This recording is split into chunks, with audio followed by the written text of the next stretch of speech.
Good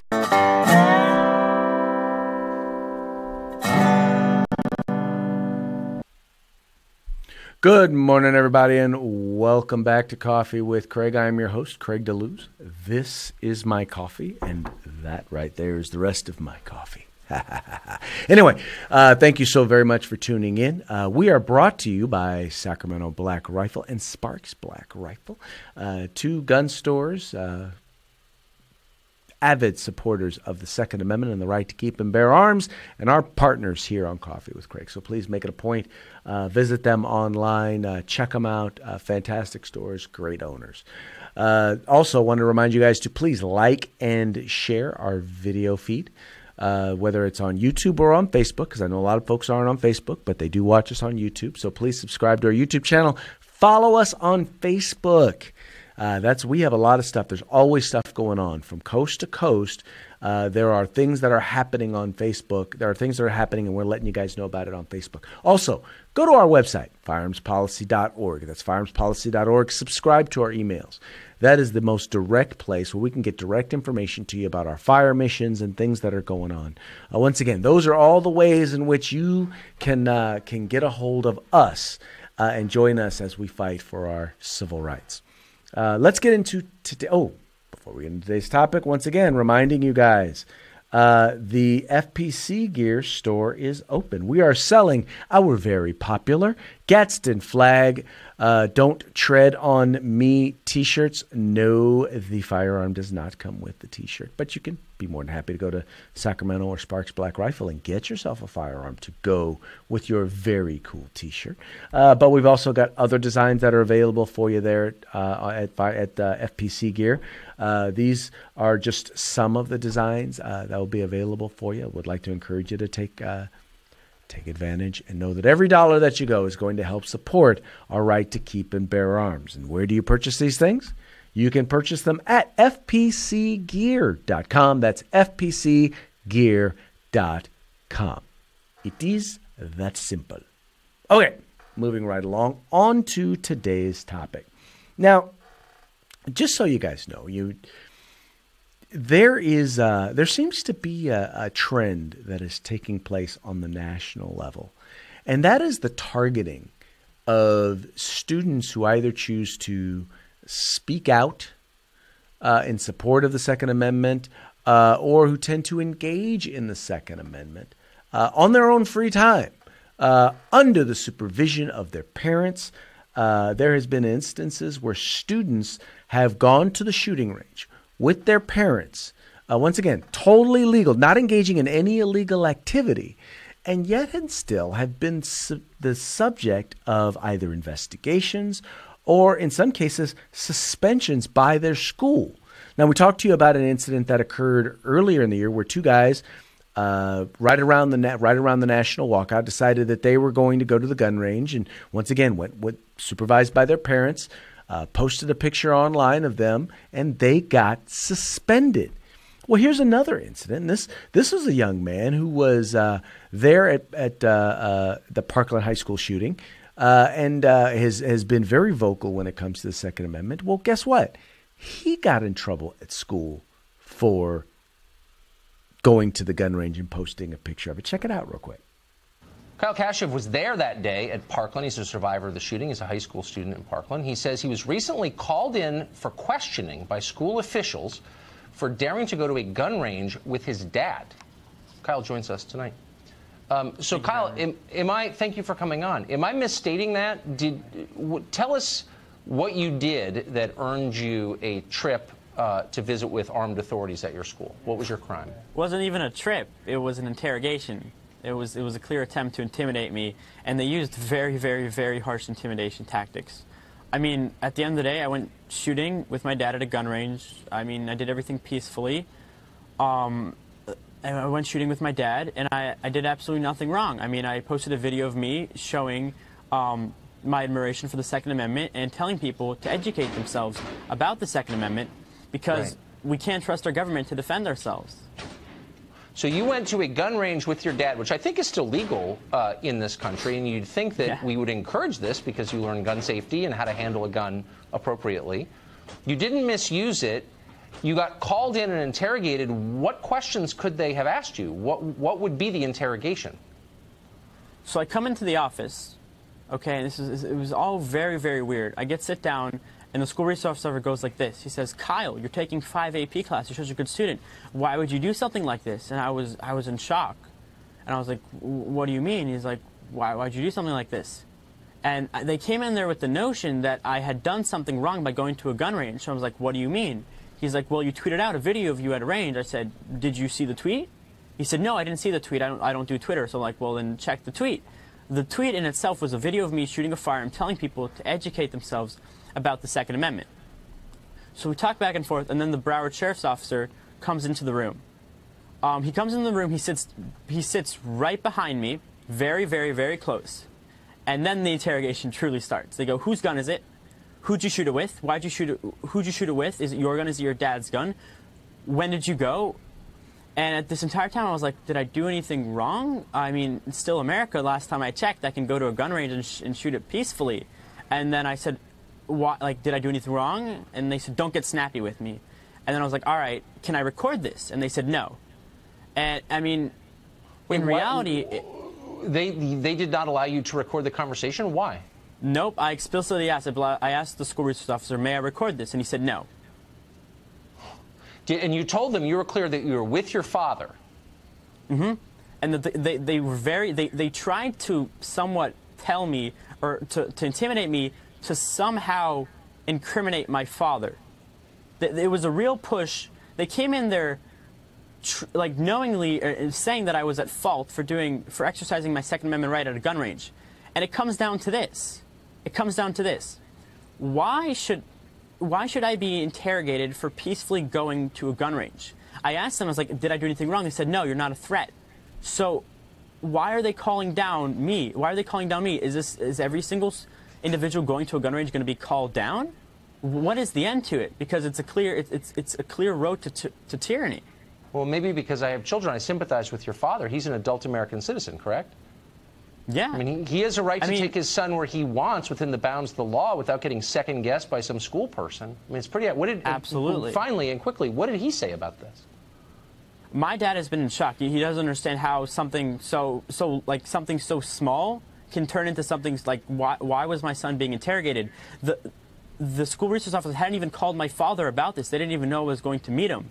Yeah. They didn't know this. Yeah, because they don't care about his rights as a parent at all. So one of the things, and here's the thing. So in other words, here it is. They say he's not a threat. Well, okay. So if you bring in the law enforcement, the first thing that I would hope that any gun owner would know, and I think that we ought to make sure we also educate our children, is you have a right against self-incrimination. That's one of those other fundamental rights that you have. That is enshrined in the Constitution. And the first thing that I would have said, had my son say, is parent and lawyer. Because once you do that, they can't question you. They shouldn't be able to question you. I would have told my child would know first and foremost, no, you know what? You get my mom and dad down here, and you get my lawyer down. You get their lawyer down here.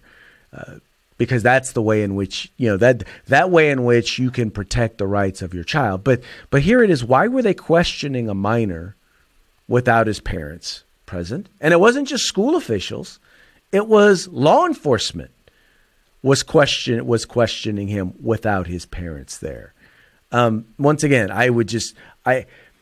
their whole thing is that clearly because he was choosing to exercise his Second Amendment rights, just because he was doing something, once again, totally illegal, well, he must be doing something evil. But see, it wasn't just him. And it wasn't just a questioning. There's another individual who actually went through something very, very similar. And, it resulted in this individual actually being punished. Check it out. The red sweater-wearing man at the 2016 presidential debate is facing some trouble tonight. Ken Bone says a picture of him and his son at a shooting range got his son suspended from school. Bone says the picture was prompted after he saw a similar photo of a student from Stoneman Douglas High School. Ken Bone and the red sweater he wore during the 2016 presidential debate made him an internet sensation overnight.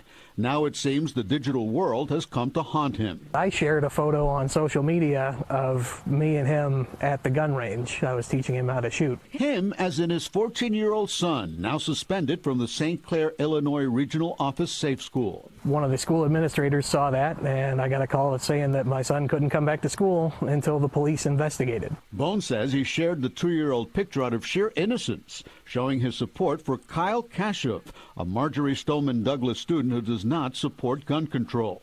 He recently tweeted a photo of him at a shooting range and said school security officials questioned him about the picture. Kyle Kashuv, one of the survivors from the Parkland massacre, was having trouble with security at his school. He had tweeted some pictures of himself with his father at the gun range, and I wanted to show my support for him. So I tweeted basically the same photo with me and my son. School officials in Illinois didn't take that lightly. She said that the caption where I had said the security officers should talk to my son, she said that was threatening. Bone's son has been in trouble before. He took a pocket knife with him to school, and he said he didn't mean to. It was zipped up in his binder, but still, there were consequences from that. He got expelled from his old school, which is why he goes to the St. Clair ROE Safe School now. The suspension was lifted Friday, and Bone's son will be allowed to return to school on Monday. Bone hopes his son has learned a lesson. Definitely be responsible with what you put on social media. It stays around forever. There's no such thing as deleting anything, and be really careful with your words. Well, the school district declined to comment on the case because of student privacy, but the superintendent of schools said Illinois law gives school officials latitude when it comes to holding students accountable, even for activity off campus. Right. So lawful activity off campus is now being held accountable for. What kind of sense does this make? I mean, the fact that we are going to allow for individuals who participate and who engage in lawful activity outside of school, outside of school. Now, all of a sudden, they're going to be subjected to interrogation. They're going to be subjected to suspensions simply because the school administration doesn't believe in what the individual believes in. You guys already know Firearms Policy Coalition and Firearms Policy Foundation is involved in a lawsuit against the Washoe County School District because they decided they were going to punish a student for wearing a T-shirt that said "Don't tread on me," because it said the word Firearms Policy Coalition, and they told him, "No, you can't wear that." So here we have students who are engaging in fully and wholly legal activity, not just legal, constitutionally protected activity.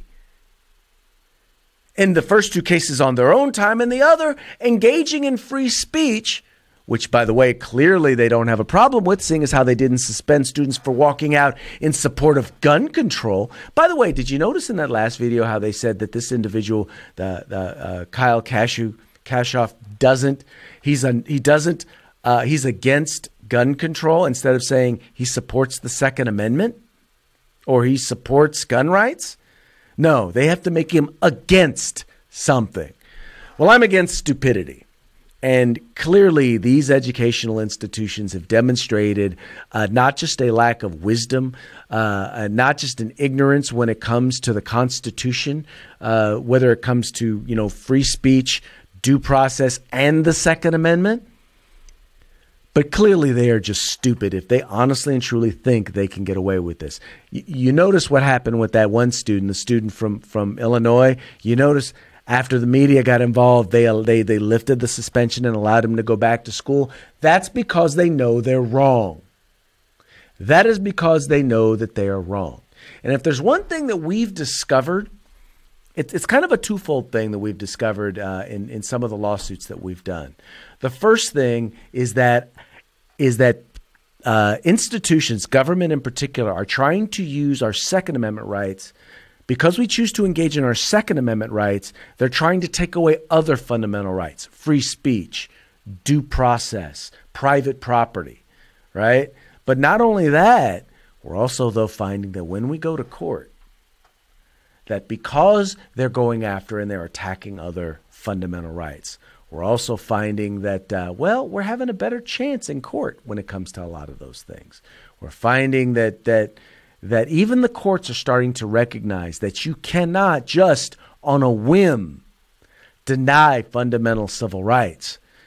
Right? In these cases, it's in some of these cases, we're talking about fundamental rights with which they agree. They may not agree on the Second Amendment, but eventually you're going to start to see a pattern where we believe you're going to have to start to give some sort of a deference to the Second Amendment. You're going to have to start to stand up and not allow our Second Amendment rights to be violated the way in which they're trying to violate our free speech and our due process rights.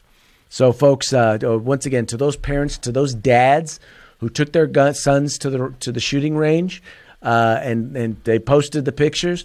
Your sons, your kids are learning some valuable lessons. To the parent who let their son wear the "Don't Tread on Me," they're learning some valuable lessons, and those valuable lessons are going to make them better young men, better adults, and better patriots.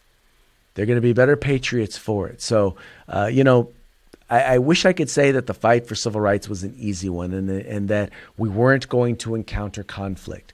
But because we know that there are people who don't believe in civil rights, or at least they don't believe in all civil rights, and they don't believe in all civil rights for all people, we know that we're going to have a fight on our hands. And as long as there are parents like that and kids like that who are willing to stand up, then we have a fighting chance, and we will have victory.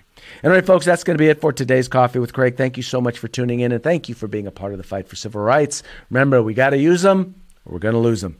You guys take care.